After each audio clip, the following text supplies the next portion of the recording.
आणि नेणीव याबद्दल तुम्ही नेहमी सांगता. तर जाणीव म्हणजे नक्की काय आणि त्याचा आपल्या आयुष्याशी, आपल्या जीवनाशी कसा काय संबंध आहे हे तुम्ही प्रथम सांगा. आपल्या जीवनामध्ये जाणीव हीच महत्त्वाची आहे.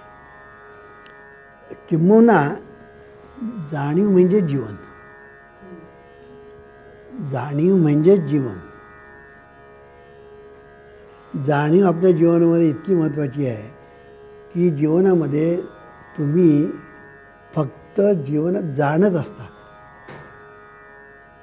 म्हणून त्याला जीवन म्हटलं मी. तुम्ही जीवनामध्ये काय करता? सकाळी उठल्यापासून रात्री झोपेपर्यंत तुम्ही काय करत असता? फक्त जाणत असता. जाणण्यापलीकडे तुम्ही काय करता का? मग जाणण्याचं ट्रान्सफॉर्मेशन नंतर होतं. उच्चार आचारात ते त्याचं ट्रान्सफॉर्मेशन आहे. पण पहिलं मुख्य काम आपण काय करतो? जाणतो. म्हणजे जाणीव म्हणजे काय? जाणते ती जाणीव.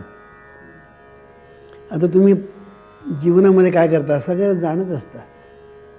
जशी एखादी चिमणी दाणे टिपत असतात, तसं आपली जी जाणीव आहे ती जीवनामध्ये एक एक गोष्ट टिपत असते. आता तुम्ही माझ्याकडे बघितलं म्हणजे मला टिपलत तुम्ही, म्हणजे जाणलं. कळलं की नाही? हा ग्लास आहे इथे, तुम्ही त्याकडे पाहिलं म्हणजे टिपलत. म्हणजे आपण त्या चिमणीसारखे दाणे टिपतो. तसं जीवनामध्ये आपण ही जाणीव जी आहे ना, ही जाणीव जाणत असते. म्हणजे आपल्यासमोर जे काही येतं ना त्याला टिपत असते. कळलं की नाही? आता ही जी जाणीव जी आहे, ही जाणीव त्याची दुसरी बाजू नेणीव म्हणून आहे. पण नेणीव म्हणजे नकारार्थी तो अर्थ घ्यायचा नाही. तर नेणीव म्हणजे आम्ही डिव्हाइन इंट्युशन असं म्हणतो त्याला. आणि जाणीव म्हणजे डिव्हाइन कॉन्शियसनेस, म्हणजे दिव्य जाणीव आणि दिव्य नेणीव. पण दिव्य नेणीवेबद्दल आपण नंतर बघू. आता मी सध्या तुम्हाला जाणीवेबद्दल सांगतो आहे. तर जाणीव काय करते? जाणीव फक्त टिपत असते. आता टिपते म्हणजे तरी काय करते की प्रथम ती व्यापते. नाही कळलं? आता व्यापते म्हणजे काय? आता बघा, तुम्ही मला जाणीवेने व्यापलत. व्यापल्यानंतर मग तुम्ही जाणलत हे वामनराव पै. कळलं की नाही? आता हा ग्लास आहे इथे. ह्या ग्लासाला तुम्ही प्रथम तुम्ही व्यापता. आपल्या ठिकाणी जाणीव डोळ्यातून बाहेर पडते ना, ती प्रथम ग्लासला व्यापते आणि मग तुम्ही जाणता की ह्या ग्लास. कळलं की नाही? अशा तऱ्हेने तुम्ही जीवनामध्ये जाणत असता. सकाळी उठल्यापासून तर रात्री झोपेपर्यंत तुम्ही जाणत असता. मग ते जाणणं निर्णय प्रकारचं आहे. आता तुम्ही जेवता, तर जेवताना आमटीमध्ये मीठ जास्त पडलं. तुम्ही काय जाणलं? हे खारट झालं, मीठ जास्त पडलं. कमी पडलं, अरे हे अळणी झालं. कळलं की नाही? हे अळणी झालं म्हणजे काय? तुम्ही जाणलं. म्हणजे आपण खातो जाणतो, पाहतो जाणतो, ऐकतो जाणतो, बोलतो जाणतो, नाकाने वास घेतो म्हणजे जाणतो, मनाने विचार करतो म्हणजे विचार जाणतो. अशा तऱ्हेने हे जे आपल्या ठिकाणी ही जी जाणीव आहे, ही जाणीव सर्व काही करत असते. किंबहुना जाणीव म्हणजे जीवन असं मी एका शब्दात सांगितलं. ही जाणीवेचं एवढं महत्त्व आहे. आणि म्हणून ही जाणीव जी आहे ही प्रथम व्यापते. कळलं की नाही? नंतर मग ती पाहते. पाहिल्यानंतर मग ती त्याचं विचार करते, चिंतन करते. हे काय आहे? चांगलं आहे का वाईट आहे? हे आपल्याला अनुकूल आहे का प्रतिकूल आहे? हे आपण मिळवायचं की न मिळवायचं? हे तुम्ही प्रयत्न करता, चिंतन करता. कळलं की नाही? मग तुम्ही ठरवता हे आपल्याला पाहिजे. मग तुम्ही करण्याच्या मागे लागता. मग तुम्ही करता आणि केल्यानंतर मग तुमच्या वाट्याला काय येतं? भोग येतो. जे केलं त्याचा तुम्हाला भोग मिळतो, म्हणजे सुख किंवा दुःख. असं तऱ्हेने आपलं जीवन चाललेलं आहे जाणीवेचं. किती सुंदर आहे बघा, की जाणीव येते आपण जर पाहिलं तर प्रथम व्याप्ती आणि मग शेवटी दुःखाची किंवा सुखाची प्राप्ती, असं आपलं जीवन चाललेलं असतं. आता ही जाणीव सर्व काही करते आहे ह्याचीच जाणीव जाणीवेला नाही आहे का? खरं सांगा, तुम्हाला आतापर्यंत होतं का? आता मग तुम्ही अभिनय केले, सगळं काही केलं, पण अभिनय करतं कोण? ती जाणीव करते. कळलं की नाही? तुम्ही स्वयंपाक करता, जाणीव ते सगळं करत असते. मग हाताच्या द्वारे ती करते, हात पाय आहे सगळ्यांचा ती वापर करते. ही जी जाणीव आहे ही मुळात दिव्य आहे, डिव्हाइन, ज्याला डिव्हाइन म्हणतात ना, ती जाणीव मुळात दिव्य आहे, डिव्हाइन कॉन्शियसनेस. खरा देव म्हणतात ना, तो हाच आहे. जो खरा देव म्हणतात ना, तो हा divine consciousness plus divine intuition plus divine bliss plus divine power equal to God. म्हणजे आपण जेव्हा परमेश्वर म्हणतो तेव्हा त्याच्यामध्ये डिव्हाइन कॉन्शियसनेस आहे, डिव्हाइन इंट्युशन आहे, डिव्हाइन ब्लिस आहे आणि डिव्हाइन पॉवर आहे. कळलं की नाही? त्याला आकार विकार काय नाही आहे, ते मूर्ती नाही, आकार नाही, त्याला नाव नाही, काय नाही. तर हे जी पहिलं आपण त्या जाणीवेबद्दल बोलायचं. ही जाणीव पहिलं लक्षात ठेवायचं म्हणजे दिव्य आहे. किती दिव्य आहे याची तुम्ही कल्पनाही करू शकणार नाही. ही जाणीव किती दिव्य आहे, म्हणजे खरी जी दिव्य जाणीव आहे ती सोडाच, पण तुमच्या ठिकाणी जी जाणीव नांदते आहे ती आता ती अशुद्ध झाली आहे.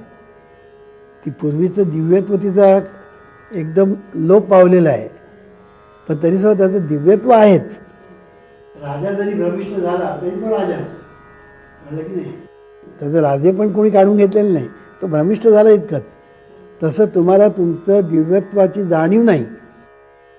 जाणीव नाही याचा अर्थ ती दिव्यत्व तिच्याकडे नाही असं नाही. त्या तुमच्या ठिकाणी ही जी जाणीव आहे ती किती दिव्य आहे आणि किती भव्य आहे आणि किती कर्तृत्व आहे याची तुम्हाला कल्पना पण नाही. आता मी तुम्हाला सांगतो, तुम्ही आयुष्यभर जे काही केलं ते तुम्हाला आता सगळं आठवतं की नाही? म्हणजे बहुतेक सगळं आपलं आठवतं. शाळेमध्ये तुम्ही होता, कॉलेजमध्ये होता, तुम्ही आता नंतर मग तुम्ही निन्या ठिकाणी कामाला जाता, निन्या लोक भेटतात. आता हे सगळे तुम्हाला जे भेटतात आता तुम्ही आठवतात की नाही त्यांना? आठवतात. आता बघा, शाळेतल्या तुम्ही आठवणी आता काढा, येतात की नाही? कॉलेजमधले काढा, येतात की नाही? आता ह्या ज्या सगळ्या आठवणी येतात ते कुठे येतात? जाणीवेत. कळलं की नाही? कारण शेवटी आठवतं कोण? जाणीव आठवते. आठवणारी कोण आहे? जाणीव आठवते. कळलं की नाही? आणि पुन्हा जाणीव विसरात टाकते. विसरात टाकते म्हणजे काय? गोडाऊनमध्ये टाकते. विस्मृती म्हणजे गोडाऊन. आपण म्हणतो विस्मृती म्हणजे स्मृती गेली ना, तो खरा अर्थ नाही. विस्मृती म्हणजे विशेष स्मृती. विशेष स्मृती म्हणजे विस्मृती. ती म्हणजे कशी? गोडाऊनसारखी आहे. आता मी बोलतो आहे, तुम्ही आठवता, जाणता. आता पुढे मी बोलणार आहे, मग आतापर्यंत बोललं ते कुठे गेलं? त्या गोडाऊनमध्ये गेलं, विस्मृतीच्या गोडाऊनमध्ये गेलं. विस्मृती म्हणजे स्मृती गेली नाही, विस्मृती म्हणजे विशेष स्मृती. विशेष स्मृती का? पाहिजे तेव्हा तुम्हाला स्मृती येते, पाहिजे तेव्हा तुम्ही स्मृती करू शकता, स्मरण करू शकता, म्हणून ती विशेष स्मृती आहे. आणि म्हणून सगळं आपण या विशेष स्मृतीचं जीवनामध्ये फार महत्त्वाचं स्थान आहे. कारण सगळं आपण जे काही आठवतो ते सगळं त्याच्यात टाकतो. सगळं जीवनामध्ये आपण जे जे काही जाणतो, ओळखतो, पाहतो, करतो, हे सगळे जाणीवेचे आविष्कार आहेत. आणि ते सगळं जाणीवेने टिपलेलं आहे. आणि टिपल्यानंतर ती जशी दाणा टिपते आणि पोटात जातो, तसे टिपल्यानंतर जातं कुठे? विस्मृतीच्या पोटात. कळलं की नाही? विस्मृतीच्या पोटात जातं. ती विस्मृती आहे म्हणून आपलं जीवन चाललं आहे. ती विस्मृती नसेल ना तर जीवन चालणार नाही. म्हणजे किती बघा अद्भुत आहे. पण दुसरी गोष्ट म्हणजे अशी की तुम्ही जेव्हा शाळेतल्या गोष्टी आठवता तेव्हा बाकीच्या गोष्टी तुम्हाला बाजूला पडलेल्या असतात. पण कॉलेजमधल्या आठवणी तुम्ही केल्यात की शाळेतल्या बाजूला पडल्या. म्हणजे खाली जाणं वर येणं. शाळेतल्या आठवणी गेल्या वर आल्या, कॉलेजच्या खाली गेल्या. कॉलेजच्या आठवणी केल्यात त्या वर आल्या, शाळेतल्या आठवणी खाली गेल्या. तुम्ही नाटक करता, सिरियल करता, त्याच्या आठवणी करा की शाळेतले कॉलेजातले गेलं सगळं. हे सगळं जे आहे कुठे आहे? जाणीवेत आहे. म्हणून खरा जो देव म्हणतात ना ती जाणीव आहे, खरा देव. आणि ही जाणीव जर तुम्ही बघा मग काय राहतं? जाणीव तुम्ही वजा करा, काय राहिलं जीवनात? काही नाही, काही उरत नाही. म्हणून जाणीव हे खरा देव आहे. आता ही जी जाणीव जी आहे ही मुळात दिव्य आहे. म्हणजे परमेश्वराची जाणीव ही डिव्हाइन कॉन्शियसनेस आहे. आणि आपल्या ठिकाणी जी जाणीव आहे ती मुळात डिव्हाइन आहे, पण आज आपल्या ठिकाणी तिची डिव्हिनिटी आपण विसरलेलो आहोत. पण आहे, फरक एवढाच आहे की आपण विसरलेलो आहोत. तो विसरत नाही. परमेश्वराच्या याच्यामध्ये विसर नाही. मग divine intuition is always there. कळलं की नाही? आणि divine consciousness is always there. पण आपल्याकडे कॉन्शियसनेस आहे आणि पुन्हा आपल्याकडे ते डिव्हाइन इंट्युशनचाही भाग आहे, पण त्याच्यामध्ये दिव्यत्वाचा भाग आपण बराचसा विसरलेलो आहोत. पण तो फार कठीण विषय आहे, तो मी आता सांगत नाही. आता हे जी परमेश्वराची जी डिव्हाइन कॉन्शियसनेस आहे जी आपल्या ठिकाणी पण आहे, म्हणून मागल्या केव्हा सांगितलं की परमेश्वरच आपल्या ठिकाणी मी म्हणतो. हे एकदा तुम्ही ध्यानात आलं की परमेश्वराच्या ठिकाणी जो डिव्हाइन कॉन्शियसनेस आहे म्हणजे दिव्य जाणीव ती आपल्या ठिकाणी पण आहे. म्हणून परमेश्वराच्या राज्यात सर्व ठिकाणी व्यवस्था आहे. ती कोणामुळे आहे? डिव्हाइन कॉन्शियसनेसमुळे. ही जी दिव्य जाणीव आहे त्या दिव्य जाणीवमुळे या संबंध अनंत कोटी प्रमाणामध्ये व्यवस्था आहे. तुम्ही कुठेही पहा व्यवस्था सापडेल तुम्हाला. कुठेही पहा व्यवस्था पाहिजे. आता माणूस म्हणजे एक व्यवस्था आहे. त्याला 2 डोळे आहेत, कान आहे, नाक आहे, तोंड आहे. बरोबर माणूस म्हणजे सगळी माणसं सारखी. माणूस म्हटला की ना की सगळी माणसं सारखी. मग तो रशियातला असू दे, चीनमधला असू दे किंवा इंग्लंड अमेरिकेतला असू दे. ही जी व्यवस्था आहे ना त्या व्यवस्थेला आपण म्हणतो माणूस. ही व्यवस्था आहे त्याला आपण माणूस म्हणतो. आता ही व्यवस्था आहे त्याला आपण झाड म्हणतो. एक व्यवस्था आहे त्याला आपण कावळा म्हणतो. कावळा म्हटल्यानंतर तो ठराविक आहे. कुठलाही कावळा तुम्हाला तसाच दिसणार. ही जी एक व्यवस्था आहे त्या व्यवस्थेला तुम्ही नाव दिलं कावळा. पण तुम्ही उद्या कावळ्याला जाऊन विचारा, ए कावळ्या, तो कावळा कोण कावळा? त्याला माहितीच नाही मी कावळा आहे म्हणून. आपण त्याला नाव दिलेलं आहे कावळा. कळे की नाही? आपल्या सोयीसाठी. त्याला पद्धत नाही त्याला नाव दिलेलं, पद्धत नाही. चिमणीला पद्धत नाही, आपण नाव दिलं ही चिमणी. म्हणजे माणसाने काय केलं? रूप पाहिलं म्हणजे आकार, त्याला नाव दिलं. रूप पाहिलं, आकार, नाव दिलं. आता तुम्हाला नाव दिलं त्यामुळे लोक तुम्हाला त्या नावाने ओळखतात. आणि नावच नाही तर काय होईल? हाक कशी मारणार? रस्त्यावरून चालताना ए ए ए म्हटलं की सगळे तुमच्याकडे बघणार. जो हाक मारतो त्याकडे बघणार. पण नावाने हाक मारल्यानंतर मग ती व्यक्तीच फक्त हो देणार. म्हणजे हे सगळा व्यवस्थेचाच भाग आहे.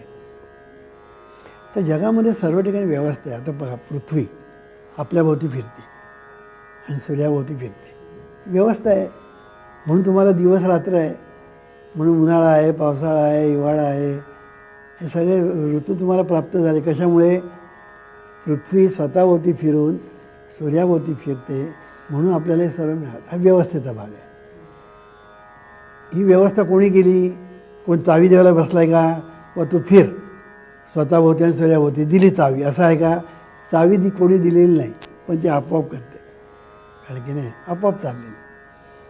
हा व्यवस्थेचा भाग आहे. म्हणून आम्ही व्याख्या केली परमेश्वराची की निसर्ग नियमासहित स्वयंचलित, स्वयंनियंत्रित नैसर्गिक पद्धतशीर व्यवस्था म्हणजे परमेश्वर. म्हणून परमेश्वर म्हणजे व्यवस्था आहे. आता तुम्ही जर बघितलं सर्व जगामध्ये व्यवस्था आहे, सर्व ठिकाणी. आता समुद्राचं पाणी खारट, ते सूर्यामुळे वर जातं आणि त्याचा ढग होतो. ढग कुठेतरी अडतात आणि पाऊस पडतो आणि पाणी कसलं गोड. समुद्राचं पाणी खारट आणि आम्हाला मिळतं गोड व्यवस्था. दुसरी गोष्ट बघा, व्यवस्थेचा भाग पाऊस पडतो डोंगरावर, तिथून ते वाहत वाहत वाहत वाहत वाहत वाहत पुन्हा ते समुद्रात जाऊन मिळतं. मग जिथून ते निर्माण झालं तिथे पुन्हा येऊन मिळालं. म्हणजे सगळ्या नद्या त्या समुद्रात जाऊन मिळतात. व्यवस्था. तुम्हाला आश्चर्य वाटेल की जगामध्ये फक्त व्यवस्थाच आहे. आता ही अव्यवस्था करण्याचं काम माणूस करतो. म्हणजे पर्यावरणाला धोका माणसामुळे आहे. आज सगळीकडे पोल्युशन झालेलं आहे, हे माणसामुळे. झाडतोड करणं हे माणसामुळे. पक्ष्यांना मारणं माणूस हा असा प्राणी आहे की अव्यवस्था करण्यामध्ये तो पटाईत आहे. आता सुनामी लाटा आल्या तर कोणामुळे आल्या? माणसांनी जो अतिशहाणपणा केला त्याच्यामुळे त्या सुनामी लाटा आल्या. धरणीकंप कशामुळे होतात? आपण म्हणतो पाप झालं की धरणी. पाप म्हणजे हेच. पाप म्हणजे काय? आपल्या पूर्वीच्या काही लोक म्हणायचे पाप झालं की धरणीकंप होतो. पाप म्हणजे पर्यावरणामध्ये तुम्ही ज्या वेळेला लुडबुड करता, गोंधळ घालता, हस्तक्षेप करता, त्यालाच पाप म्हणतात. पाप तेथे ताप. आणि म्हणून आपल्याला भूकंप होतो, सुनामी लाटा येतात, अवर्षण होतं, पूर येतात. हे सगळ्या गोष्टी ज्या होतात त्याचं कारण माणूस हा जो प्राणी आहे तो ह्याच्यामध्ये, निसर्गाच्या ह्याच्यामध्ये, पर्यावरणामध्ये, आणि तो ढवळाढवळ करतो. पण माणूस हा सुद्धा एक व्यवस्थेचाच भाग आहे, हे लक्षात ठेवलं पाहिजे. आणि म्हणून मी असा एक सिद्धांत मांडलेला आहे की माणसाने ही जी व्यवस्था आहे ही व्यवस्था टिकवणं आणि ती वाढवणं हे माणसाचं खरं काम आहे. ते माणसाने केलं ना की जगामध्ये आनंदी आनंद. पण आज आपण बघा व्यवस्था बिघडवण्याच्या नादी लागलेलो आहोत आपण. कळलं की नाही?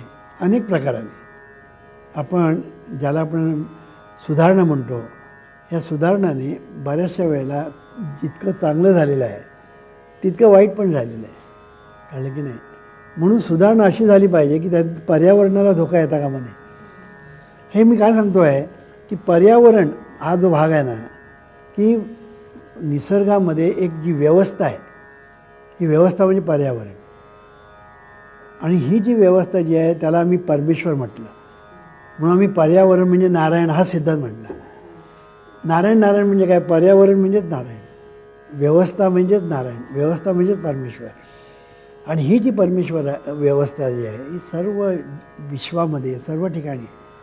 आता बघा सूर्य, चंद्र, हजारोने अब्जावधी तारे आज आकाशामध्ये आहेत, म्हणजे अवकाशात. आता कोसळले तर का होईल? पृथ्वीचा नाश होईल. पण कोसळत नाही. कारण का? त्या ठिकाणी गुरुत्वाकर्षण शक्ती आहे. त्या गुरुत्वाकर्षण शक्ती व्यवस्था आहे. आणि ही व्यवस्थेचं काम जे आहे ना हे दिव्य जाणीव करते. ही जी दिव्य जाणीव आहे ना ती व्यवस्थेचं काम करते. म्हणून पद्धतशीर व्यवस्था म्हणजे जाणीवेचं कार्य. नेणिवेचं कार्य वेगळं आहे, ते आपण बघणार आहोत. पण जाणीवेचं कार्य हे आहे की सगळीकडे पद्धतशीर व्यवस्था म्हणजे जाणीवेचं, दिव्य जाणीवेचं कार्य. आता हेच आपल्या ठिकाणी सुद्धा तीच जाणीव आणते आणि तिच्यामुळेच आपलं सगळं चाललेलं आहे. आपलं जे चाललेलं आहे ते सगळं तिच्याचमुळे चाललेलं आहे, ते जाणीवेमुळे. म्हणून आपण जीवन जगतो म्हणजे जाणतो, मग पाहतो, मग चिंतन करतो, मग निर्णय घेतो, मग कृती करतो आणि मग त्याच्या जीवनाला सुख किंवा दुःख प्राप्त होतं. याला जीवन असं म्हणतात. याच्यापेक्षा वेगळं आहे का? मग याचं मूळ काय? जाणीव. आणि एंड जाणीव. तुम्हाला दुःख झालं म्हणजे काय झालं? जाणीव, दुःखाची जाणीव. आनंद झाला म्हणजे काय झालं? आनंदाची जाणीव. तुमचा अपमान केला म्हणजे अपमान जाणीव झाली, तुम्हाला माझा अपमान झाला, कोणी तुमचा सन्मान केला, जाणीव झाली, म्हणजे हे सगळं जाणीवेने टिपलं. मान अपमान सगळे ए टू झेड सगळं जाणीव. अशी ही जाणीव आपल्या जीवनामध्ये कार्यरत आहे, याची जाणीव आपल्याला नाही, हीच मानवजातीची शोकांतिका आहे. म्हणून आपण या जाणीवेचा अभ्यास करायला पाहिजे. या जाणीवेचा आपण अभ्यास करायला पाहिजे, म्हणजे या जाणीवेवर लक्ष ठेवायला पाहिजे.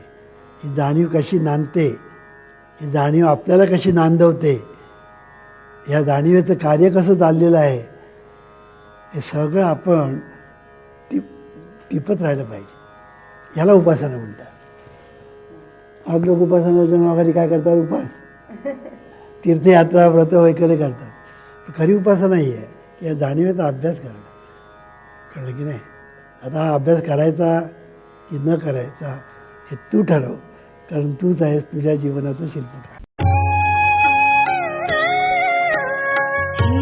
ईश्वरा सर्वांना चांगली बुद्धी दे, आरोग्य दे, सर्वांना सुखात आनंदात ऐश्वर्यात ठेव. सर्वांचं भलं कर, कल्याण कर, रक्षण कर, आणि तुझे गोड नाम मुखात खंड राहू दे. ईश्वरा सर्वांना चांगली बुद्धी दे, आरोग्य दे, सर्वांना सुखात आनंदात ऐश्वर्यात ठेव.